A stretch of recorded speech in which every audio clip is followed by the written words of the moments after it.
Hello guys, I'm Fred. And I'm Mikay. Today's mag-a-attend si Daddy ng Parent Summit 2022! So tara, samahan niyo ako. Dito tayo ngayon sa meeting ng school ng aking baby, no. So ayan, nagsasalita na yung mga ano.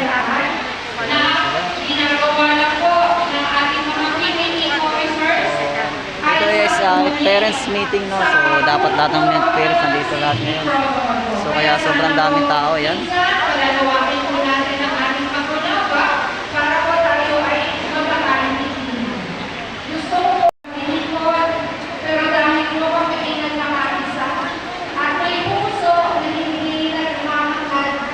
So yan guys, ang title ng ano ngayon is ang pagpupulong, pangkalahatang pagpupulong 2022. So by next week kasi full blast na po yung pasok ng mga estudyante. So yan, kailangan magkaroon ng meeting.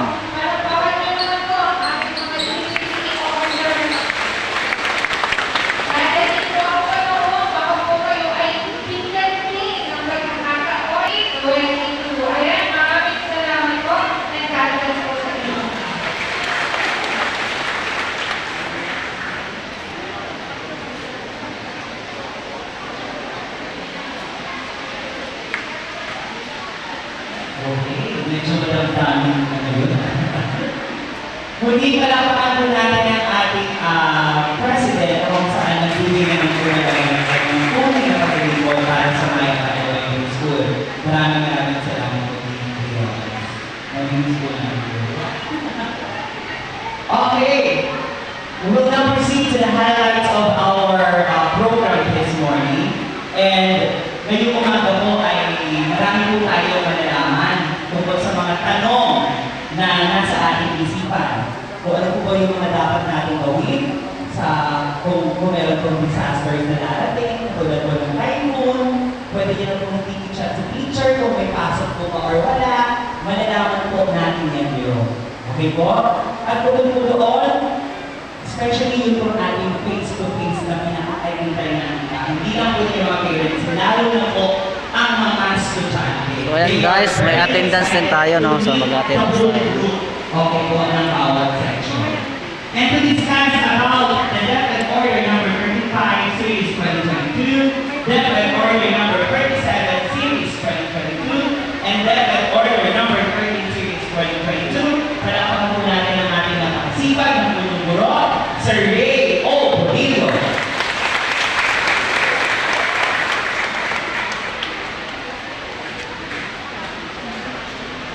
Ako muna.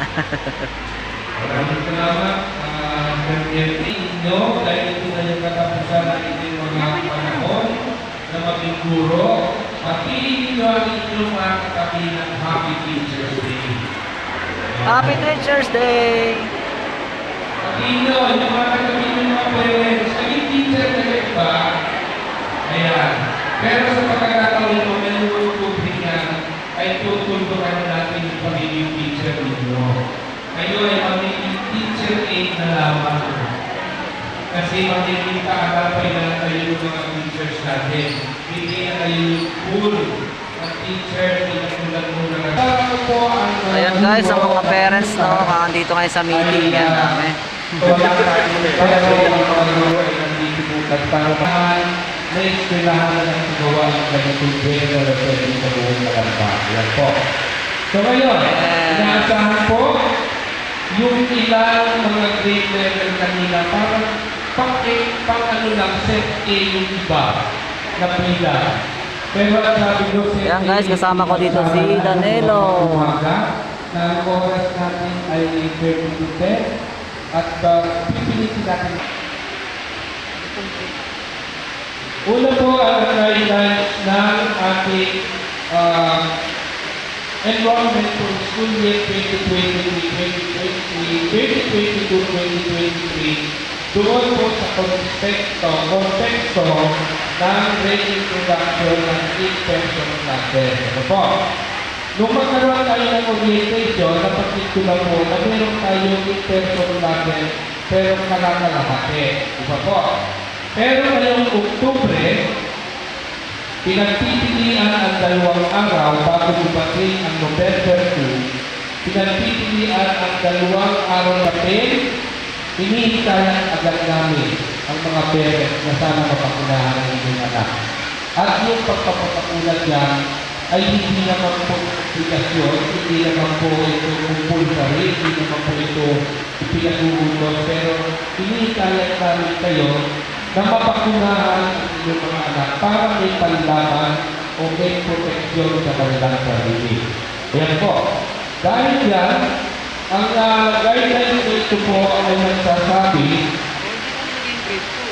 na dahil po sa ating ginagawa ngayong pagkaklase ay magkakaroon po tayo ng full capacity ng face-to-face or in-person classes na sa loob ng isang linggo ay 5 araw ng papasok.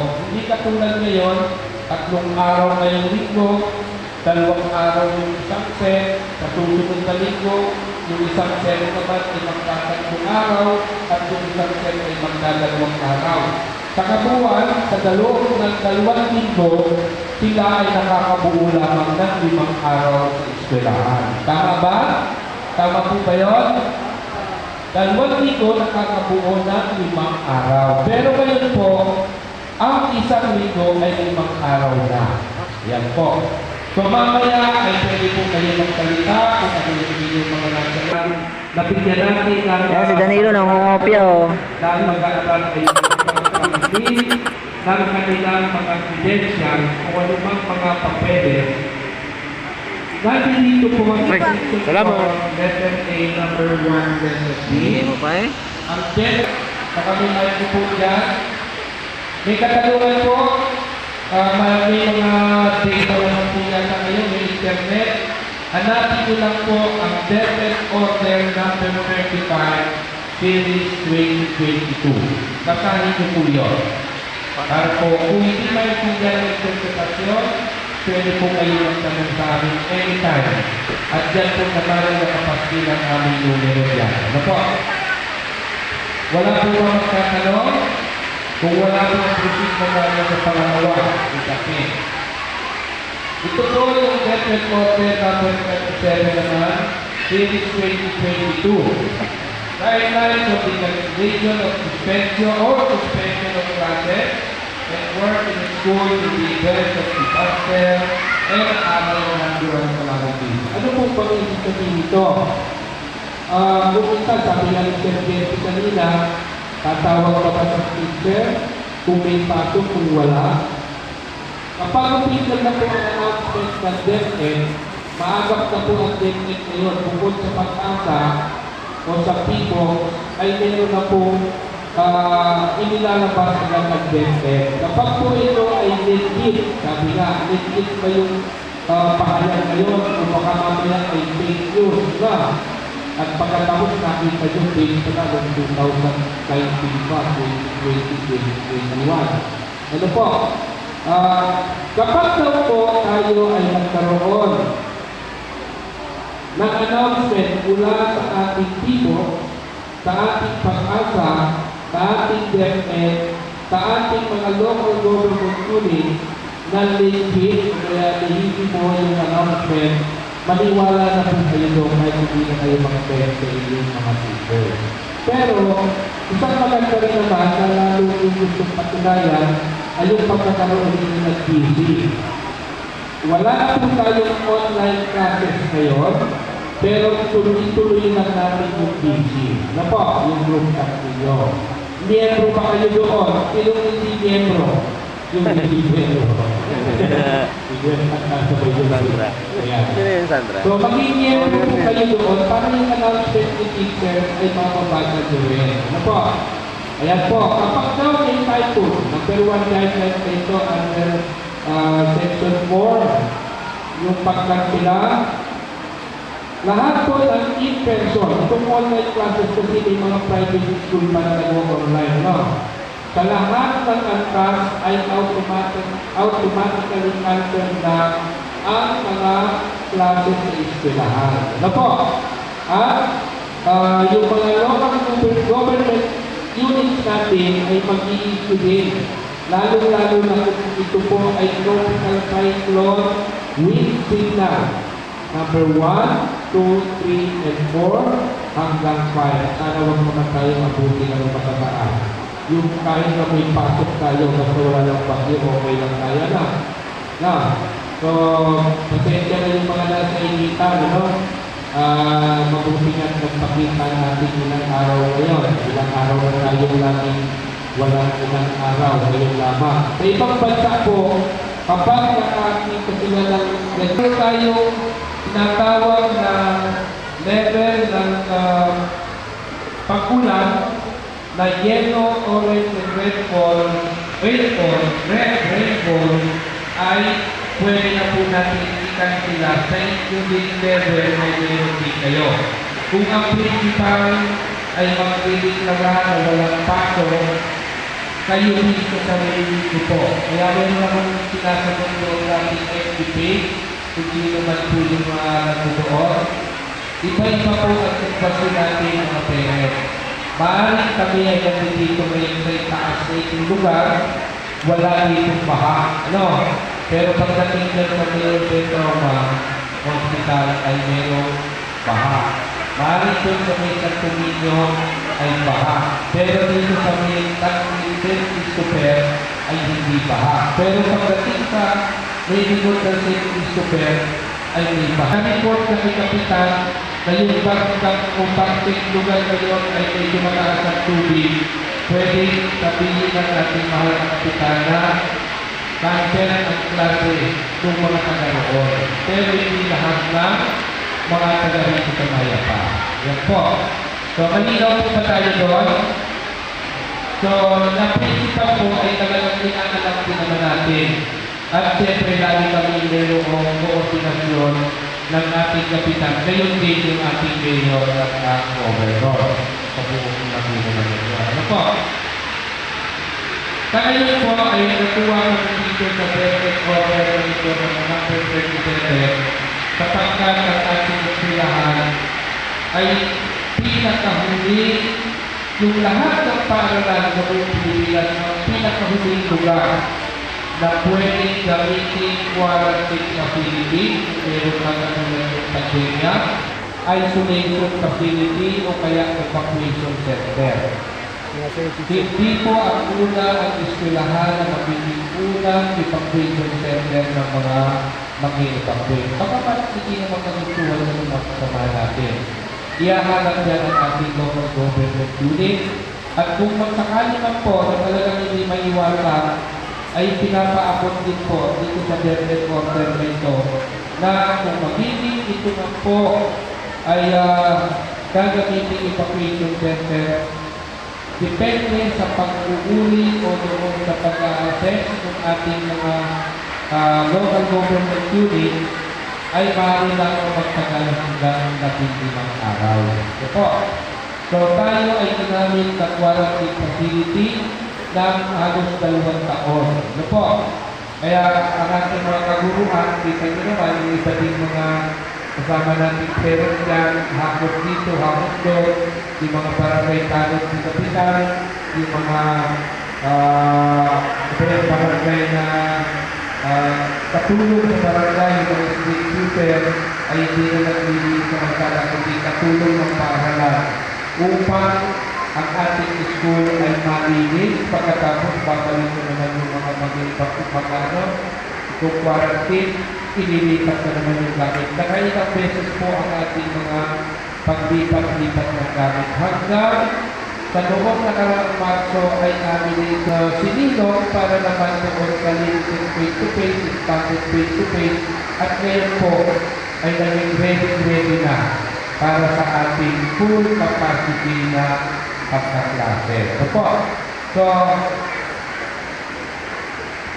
ang responsibility of parents or guardian, ito pa sinasabi, the DepEd still maintains that parents or guardian have the ultimate responsibility. Kayo po ang mayroong pinaka-responsibilidad nito para po ma-determine natin kung ang inyong mga anak ay papasok sa ating eskwelahan sa usapin ng kalamidad, sa konsiderasyon ng physical and mental during disaster and calamities. Ano po? So ngayon po, this applies also even if no order of cancellation kahit wala po mga pangkusan na may cancellation or suspension ng klase na nangyari. Kayo po ang merong ultimate na responsibility. Ano po? Pero, ipapaalam mo lang po sa ating mga teacher. Pero promise ko naman tayo hindi natin sa event lahat ng payment. Ano po? Okay, Debit Order number 13, series 2022. Ito yung tinatawag na Omnibus Guidelines on Regulation of Operation of Parent-Teacher Association. Yung sabi ng officers po doon ay naka-attend dito. Hindi naka-attend natin yung officers. Nakasabay ka sila. Yes, yung ating organization, nakasama ng sila. Isang ano lang ginamit sa pera ng sila. Ano po? So ito po, yung pag-uusapan natin tungkol sa eleksyon. Medyo na iba po ng konti ang pagkakataon ng eleksyon ngayon. At merong mga binagong mga term. Okay. Ang sinasabi po dito sa ating Debit Order number 13, lahat po ng paaralang elementarya o sekundarya ng mga paaralan sa buong Pilipinas ay mag-uorganisahan ng PTA o Parent Teachers Association. Ngayon po, pagkatapos ng ating orientation ito, General Assembly po ang tawag natin dito, ay pupuntahan na po kayo sa inyong mga classroom. No? Kasama ninyo yung ano ngayon, set A pa ngayon, set B. Yan, yung mga set A na kalahati. Yung kalahati lamang ng set A. Kalahati lamang ng Edit ko pa. may pagkila at yung mga Naka-edit naman to. Yan. Kung wala daw solusyon, huwag kang problema. Pero lahat ng mga problema ay mayroong solusyon. Yan. Ano po yung mga problema na pag-uusapan natin? Ito yung tungkol sa mga school program. Ito po yung mga cooperation na dapat ibigay ng mga parents para sa efficient implementation ng anumang programa ng paaralan. Ito po. Lahat ng parents all parents who have children enrolled in the school are encouraged to be active members of this PTA. Kailangan po lahat ng parents maging active ng miyembro ng PTA. So kayo po ba ay tinatanggap nyo na kayo maging member ng PTA? Ayan. Yan po, hindi pa tinatanggap na maging active kayo ng PTA. Isipin nyo po, ang PTA ay parent, samahan ng mga magulang at guro. Parents, Teachers Association. Atin ito. Samahan natin ito. Kung meron kang samahan sa section 4, section 2 pa lang pala. Section 2, number 2.5. The PTA can serve as an avenue in addressing school learning-related problems, offering action-based solutions and providing necessary activities for the learner and the school in general. Ayan po. Anong ibig sabihin po? Paano natin ma-address? Ano ba yung Tagalog ng address? Kasi solusyonan o mapipigyan ng kaukulang solusyon ng aksyon ang mga school learner-related problem. Ano ba yung isang problem ng school learner-related? Yung bullying. Kapuyan sa school learner-related. Bullying. Inyong turuan ang inyong sariling anak na huwag magbubuli. Ito, di mo na tayo bully. Tama ba? Turuan natin ang ating anak na huwag magbubuli, mawawalan tayo ng bully dito. Kasi malaki na po ang problema ng bullying. Kung hindi man po nangyayari, kasi ang isa po usapin sa bullying ay ganito lamang kasimple. Yung bahay, sabi nga ng mga sabi nga ng mga bata ay mga magulang, Pag pinalo ang isang bata at sabi ng magulang, anak, alam mo ba kung bakit kita pinalo? Dahil mahal kita. Tama ba yun? Na pinalo nyo ay mahal? Ayan. Makakaganti pa sa inyo ang inyong anak? Hindi. Ayan.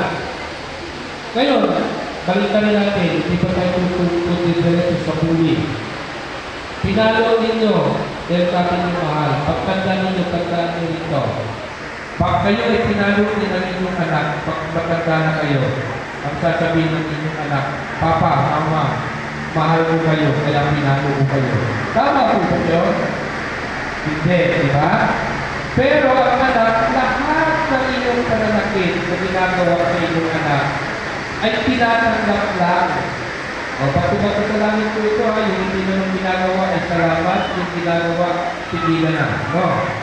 Kapag ito po mga pananakit na nangyayari sa loob ng bahay, ay ito'y palagi nangyayari. Alam niyo po ba ang intensyon? Hindi naman sa inyo pwedeng bumante pagdating sa eskwelahan, yung kakayanin niya, siya na yung kanya sasaktan din. So, ang tawag sa kanya ngayon ay bully na. Sang-ayon po ba kayo doon? Sang-ayon? Sige nga po, magkausap po sa kayo, kung hindi po ay maganda na lang. Pero po, yan po ang nasa study. Nasa study po, yung nasasaktan sa loob ng bahay ng kanyang magulang, kapatid, kamag-anak, pinsan, o whatever. Mga kalaro doon sa komunidad, pag nasaktan at hindi makaganti, ang kanyang gagantihan ng kaklase ng mahina. Wala namang huli na ang kanyang titirahin ay yung mga mas malaki sa kanya. No? Kundi yung mas mahihina. So, yung mahina, hindi makakaganti. Pero, napakalaki na po ng mga naging resulta ng bullying na yung bully po ang siya mismo ang naging biktima.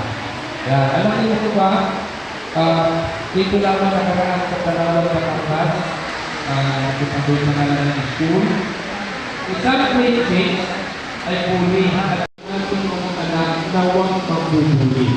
Kapag wala na po matulungan natin lahat ng anak natin na huwag magbubuli, ang mangyayari po doon, walang bully at walang binubuli. Ano pa?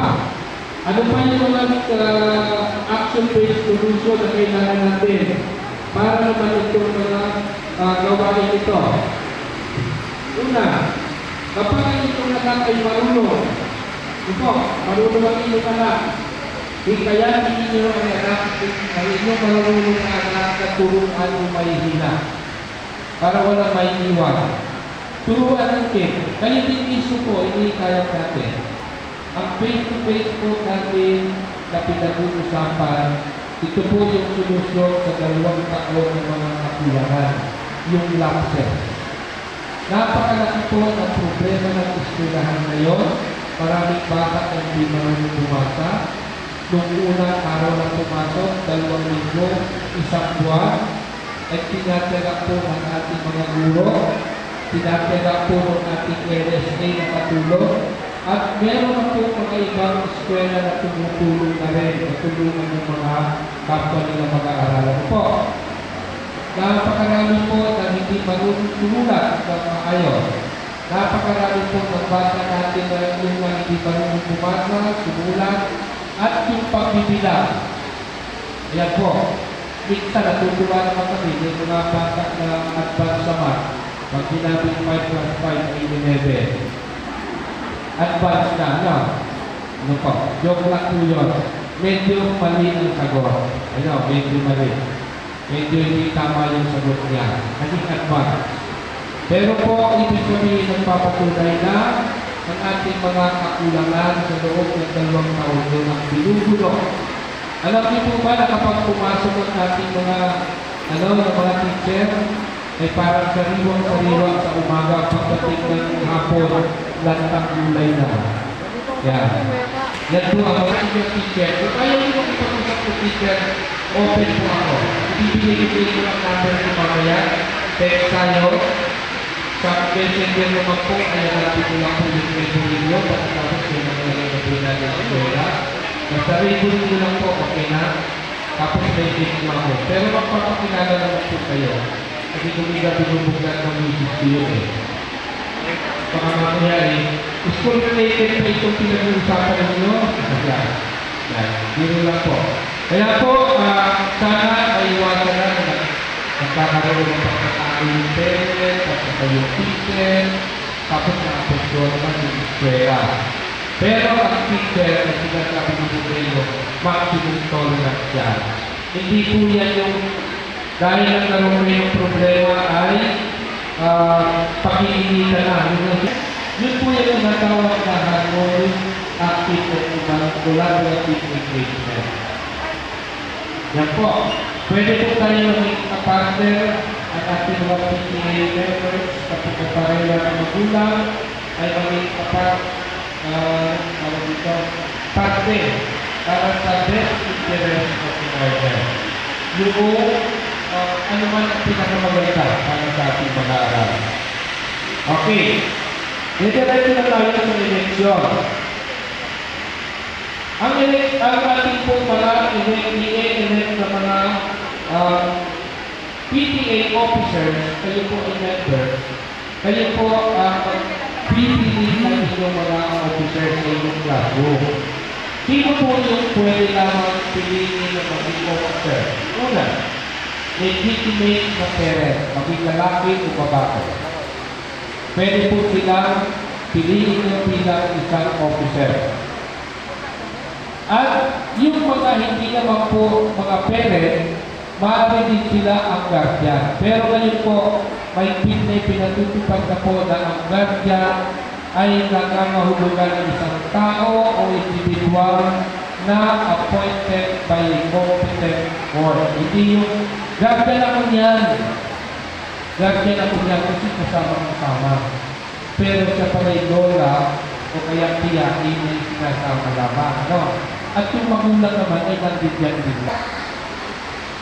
Wala po kayong problema tungkol sa parent. Ano po? Pangatlo po yung quorum.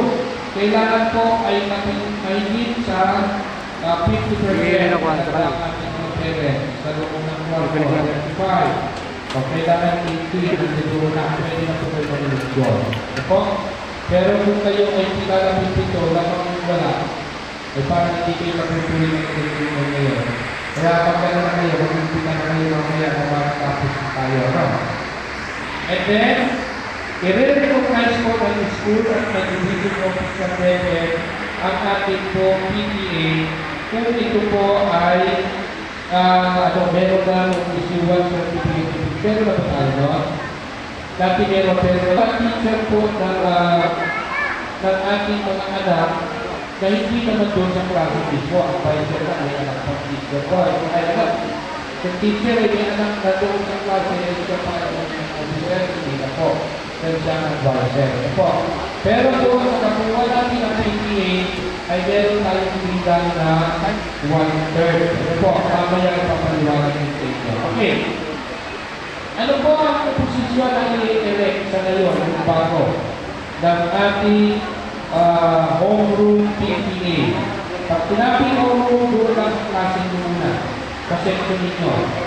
Ang homeroom po ay President, Vice President, Secretary, Treasurer, and Auditor.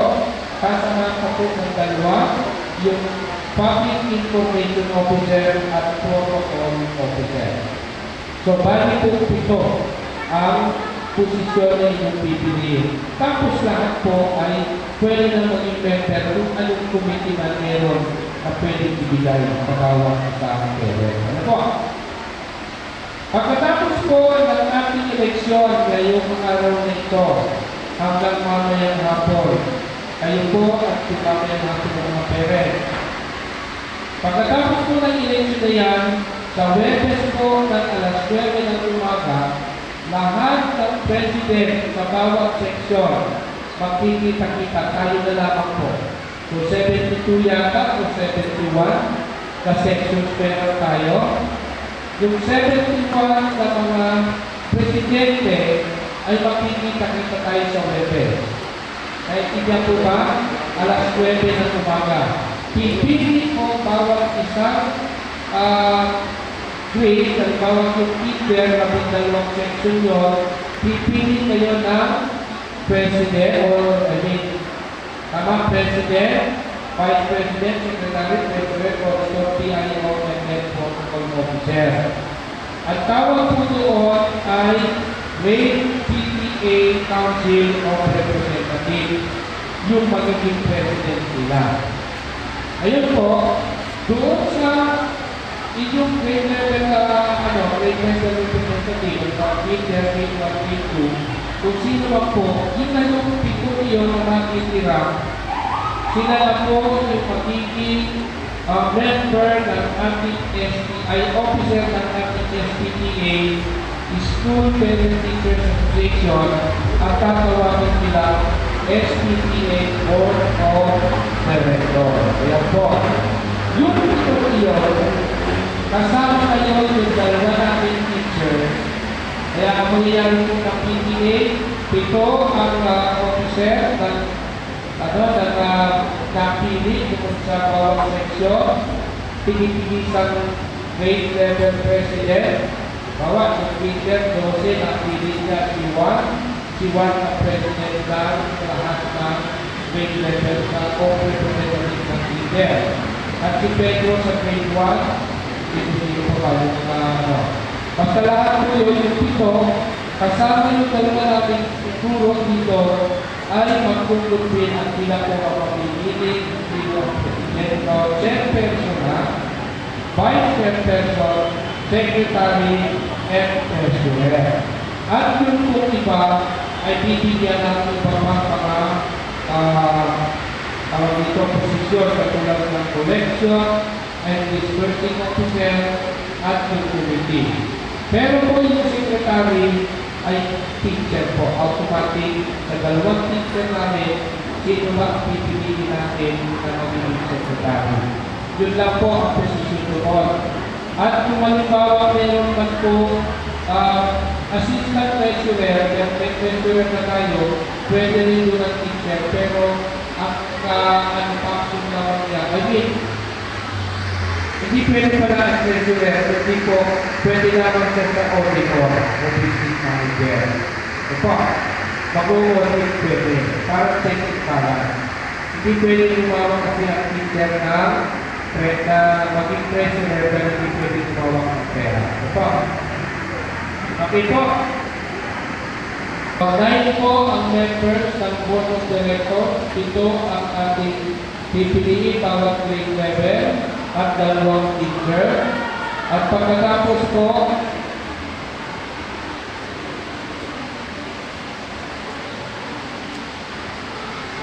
i-recognize ko po bilang pinunggulo ng Paralang Elementarya ng Mayapa ang ating Parent Teachers Association.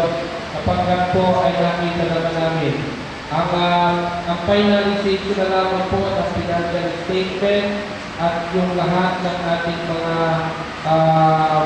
documents, katulad ng mga pictures, yun na lang po ang inaantay natin. Ano po? Para sa proper turnover. Ano po? So, with that po, wala naman akong nakita na ang ating PTA ng previous ay merong mga kulangan at meron pong mga hindi na isagawang proyekto. Kaya po, itutuloy natin na ang Paralang Elementarya ng Mayapa ay magkaroon muli ng bagong set of officers.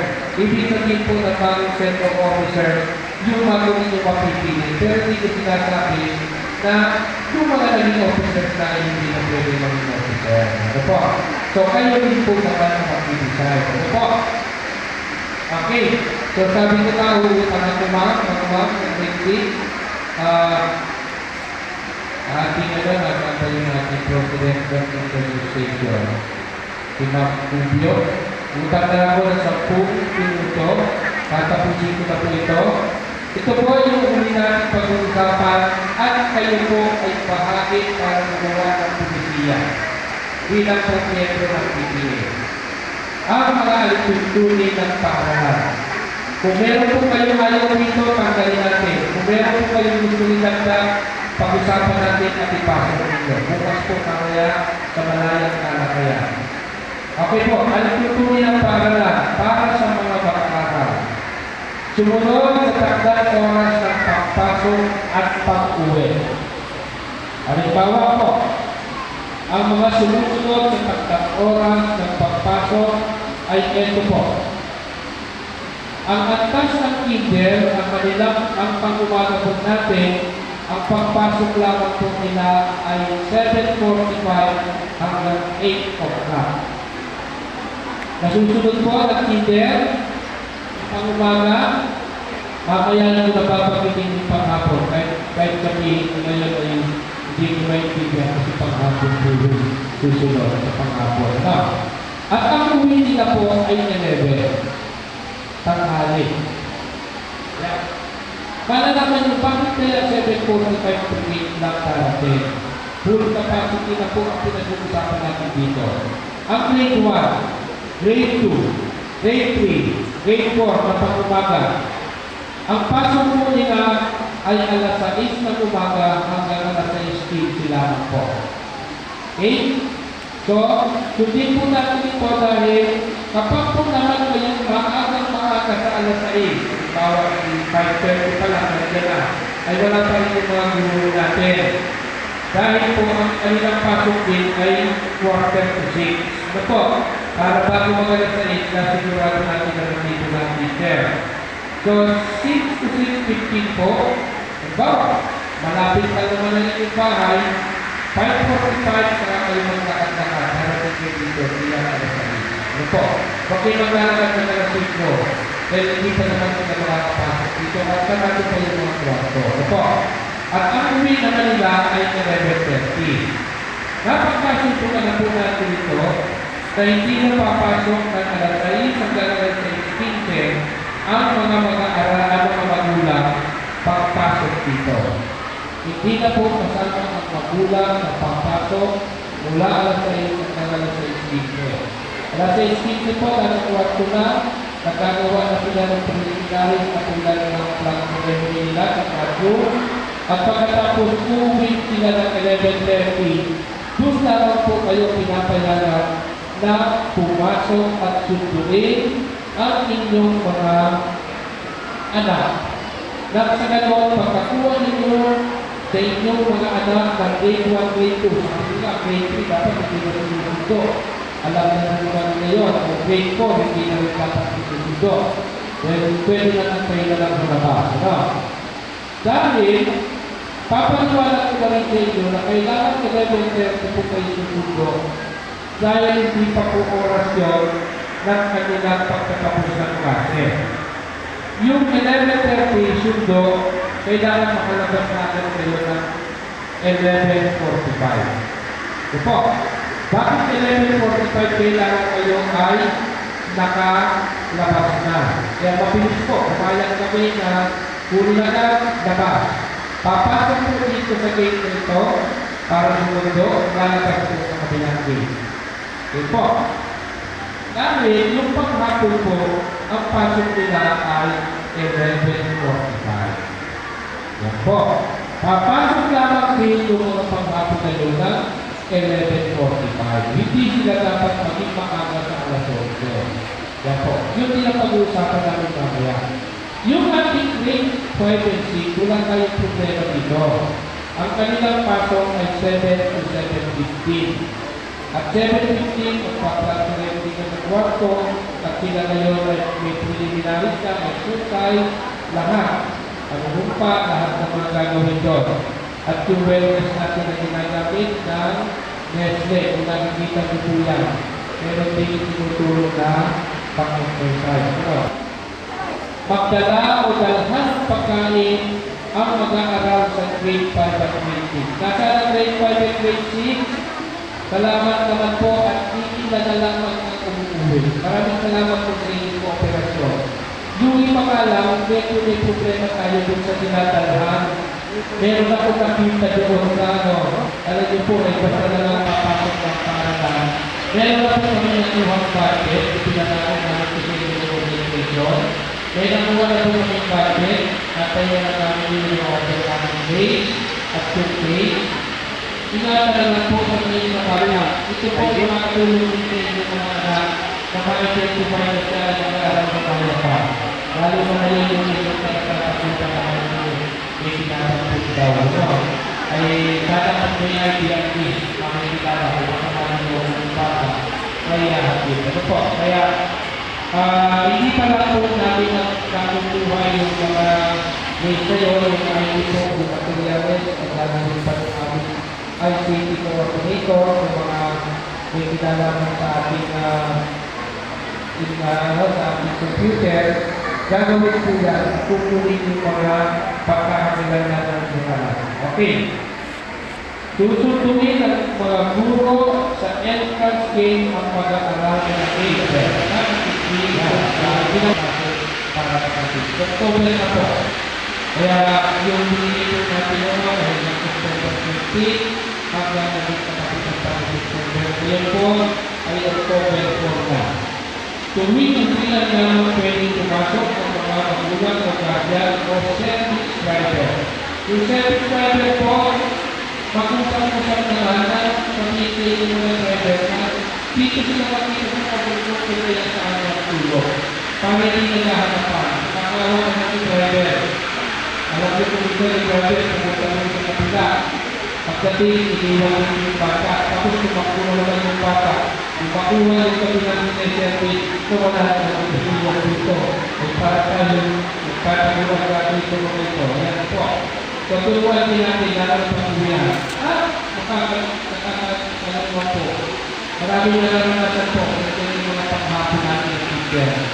Meron po naranasan sila na kapag oras na ng uwihan, kahit na nasa isma, nandito pa rin yung ilang bata.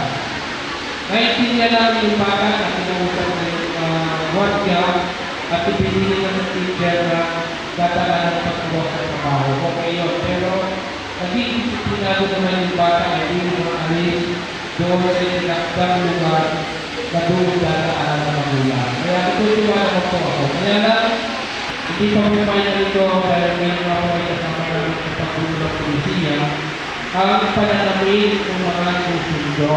Yan. Yan po ang itinabong kami. Mismo muro na rin po nagsabi sa atin. Gawin na natin yung sente ng ating school. Kasi po, kapag po natutyok kayo bilang magulang at nasabit lang sa natin ni Galuel ay dalawang sunod, tingnan mo ang sexy ng kaya apektado rin yung mga sexy lang po, pero yung mga hindi naman nag-sexy, nagpapasexy bilin, ay okay lang po yung mga susunod mo. Yung mga lalaki naman walang problema, sana naman huwag na lang ang sando, lalo-lalo na po yung mga nagsayo natin mga baka sa katawan, yung mga lalaki natin pero, kasi meron pa lang mga bata na hindi na natin sa atin, mga nakabasa sa katawan. Ano po? So, kung kayo po ay mga hindi ay ito. Short na mahaba. Okay. So, ito kahapon po yun. Ngayon, kung ayaw nyo ang natin to, para pwede na yung tulog sila. Mamaya po, malayat na lang kaya. Okay. Ayan po, kapatid ko na po. Magpapagkain na lamang po sa security guard o mga voluntary investigator officer kung ano ba po ang inyong kailangan. Kung ganun po ay mabigay ng signal o kulang aksyon. Isa po pumunta namin ay mga panakuhin natin yung mga bisita natin. Meron din kami ang mapakatawag sa mga. Ano po? So, sa ngayon po ay tapos na dito sa Kamuskas sa maraming oras at kapag kayo po ay mag-aantay kayo mamaya mag-aantay kayo sa pag-uwihan ng mga anak sa kayo na lalo lang na. Pero yung grade 5 ay grade 5 na parents na nandito kayo. Wala ka naman dito ano po? Wala ka naman. Okay. Pwede na yung pero nandito na naman. Yung mga grade 5 mag-i-election kayo pero hindi ko yung umihan nyo na. Now, yung mga grade feeder hanggang grade alaman po, grade 4, ang pagkatapos ng inyong eleksyon, i-increase na yung kwarto, ay sa kalaman po kayo, isasama nyo namin yung anak. Sana po daan, pauwi, Ayan po, at pagkakasalubong na kayo mamaya halo ng mga paghapon. Ayan po. So, maraming salamat sa oras na nilaan at bukas na po ang ating oras para sa malayang kalakayan. Maliban kung meron pa po idadagdag ang ating pong SDRR and Coordinator, Sir Mari. Sir Mari, okay po. Maraming salamat po at magandang umaga.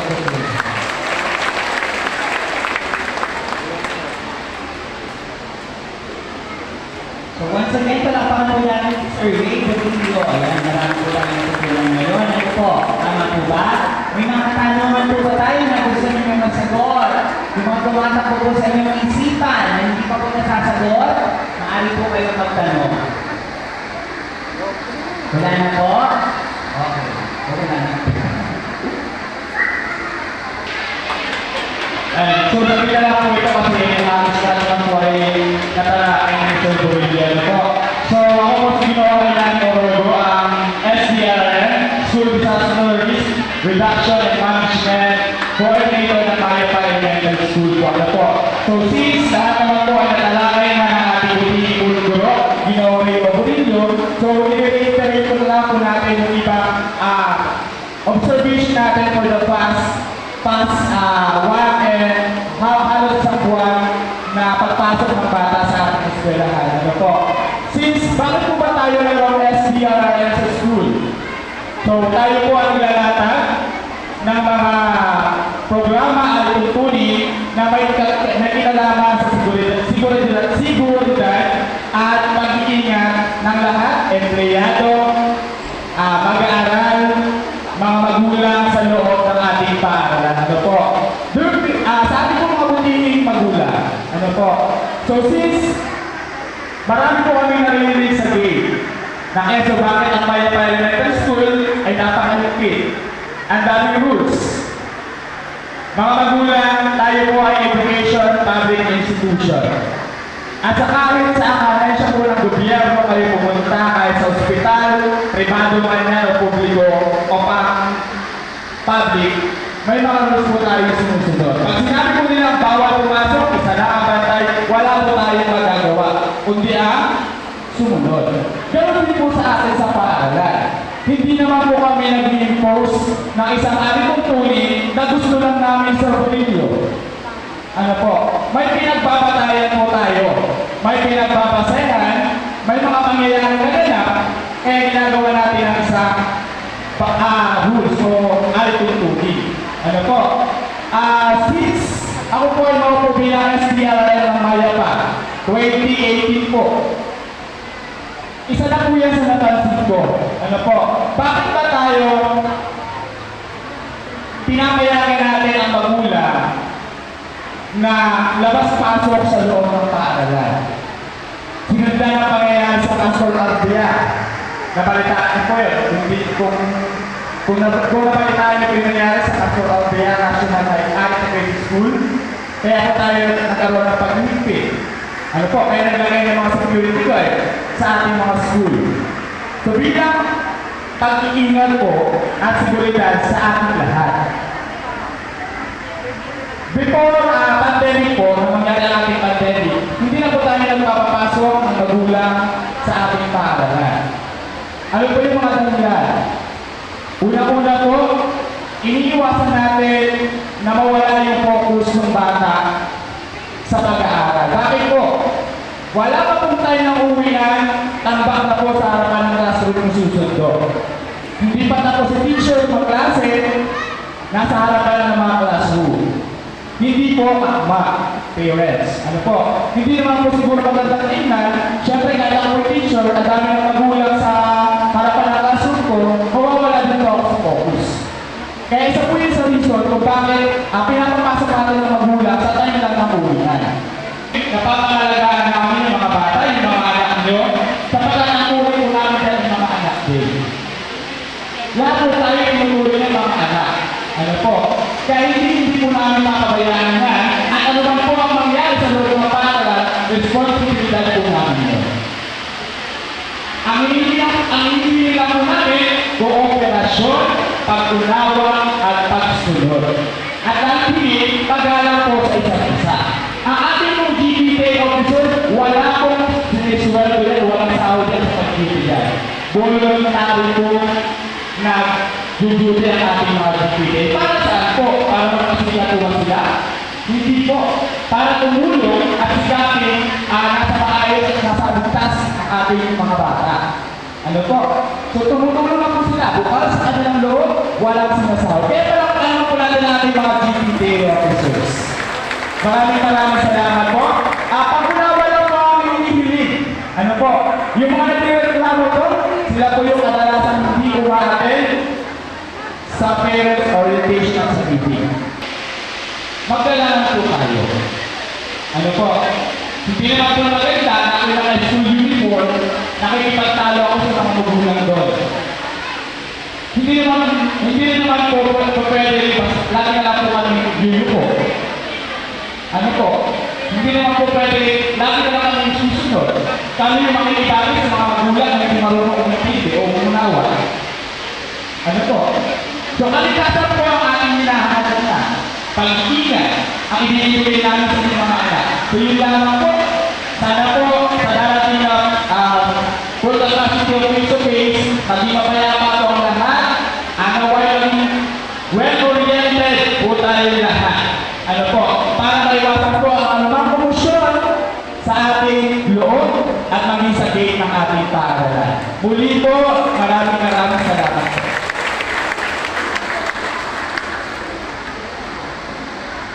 Thank you so much, Sir Hernani. Ayan. Bago po matapos kami po, meron pa po ba hindi nakakapag-attendance? Importante po ang yung attendance ngayon. Meron pa po ba? Kung meron pa po, nandito po yung ating mga teachers on my left side. Maaari po na pumunta po kayo para po kayo ay makapag-attendance. Ano po? Dito po sa ating left side, ayun po ang ating grade 6 teachers and grade 4 teachers para po sa attendance. Okay, kung wala na po kayo tanong, para po sa pagwakas ng pananalita, nagawa ko po ang talagurang sa from grade 6, Ginang LBL Abante.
So much on very well said. Yan para po, another paalala po yan para po sa ating mga magulang. Maraming salamat po.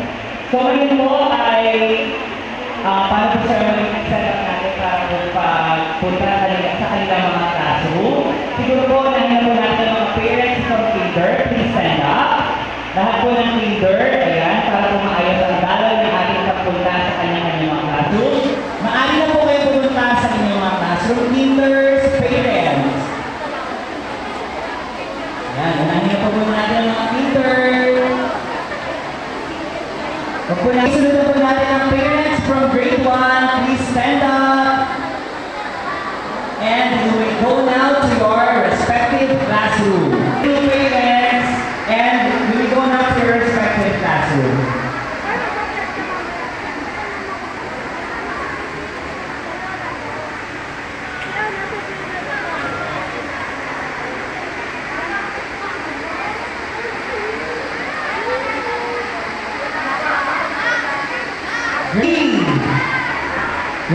mga grade 3, yan, salamat po. At nakayo po kayo magtungo sa inyong mga classroom.